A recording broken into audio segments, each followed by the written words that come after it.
mari kita lihat perkara aneh yang berlaku dalam politik negara kita sekarang.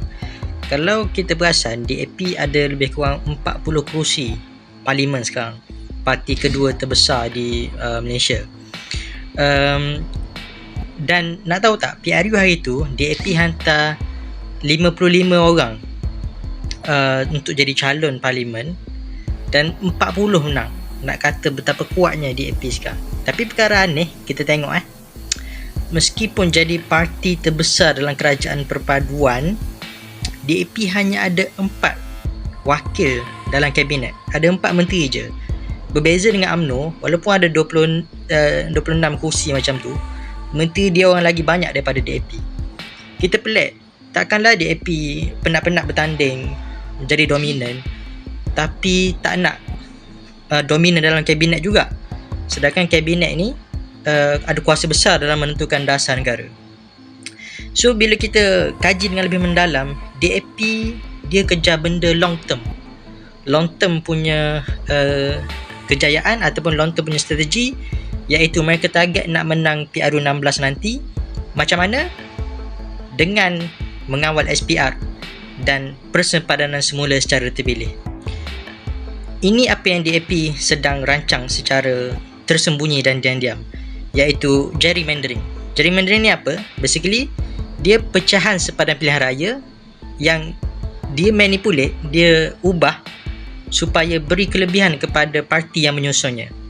Okay, so kita kena tahu parlimen dekat Malaysia ni sebenarnya ada parlimen-parlimen yang dia punya pengundi tu tidak seimbang, terlampau banyak. Mengikut kira-kira oleh Dr. Marzuki Muhammad, dia purata untuk sebuah parlimen ni kena lebih kurang tak boleh lebih daripada 125,000 pengundi dalam satu-satu parlimen. Itu maksimum. Kalau minimum dalam 60,000 macam tu.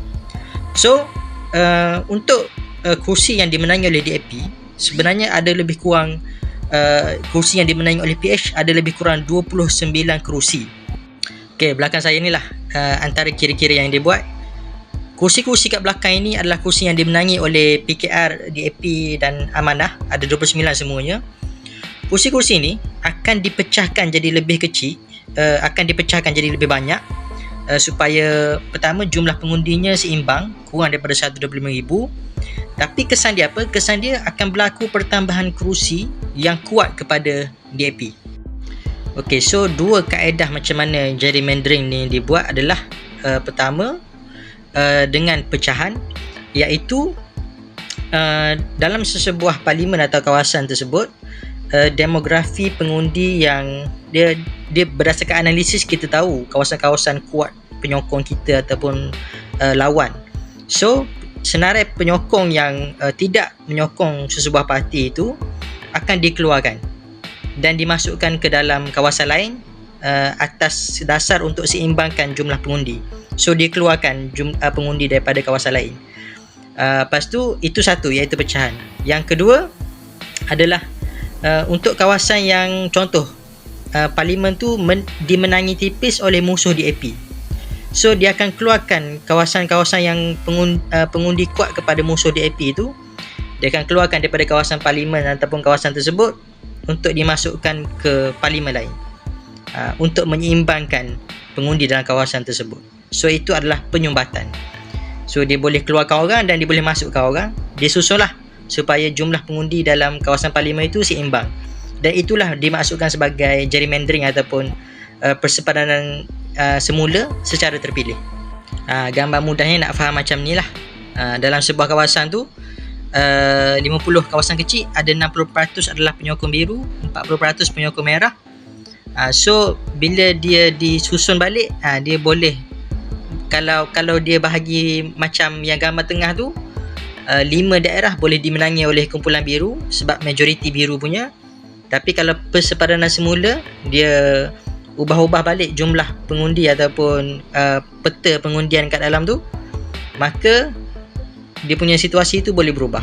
Kalau dalam yang ujung sekali tu, kita boleh tengok apabila sempadan itu disusun balik, dia boleh jadi 3 yang merah menang, 2 yang biru menang. So itu secara ringkas lah apa yang boleh saya ceritakan berkenaan persebaranan semula terpilih yang cuba dibuat oleh DAP. Kegusaran kita ni bukanlah kegusaran yang tak berasas, maksudnya tiba-tiba nak fearmonger orang dan sebagainya. Sebab benda ni memang agak logik. Sebabnya DAP sendiri baru saja mencadangkan Ambiga sebagai pengerusi baru SPR. Dan kita tahu kecenderungan dan kecenderungan politik Ambiga ini ke arah mana kalau tidak Pakatan Harapan dan DAP. Dan Lee Kuan Yew sendiri mengakui bahawasanya hanya SPR yang ada kuasa untuk tentukan sepadan pilihan raya.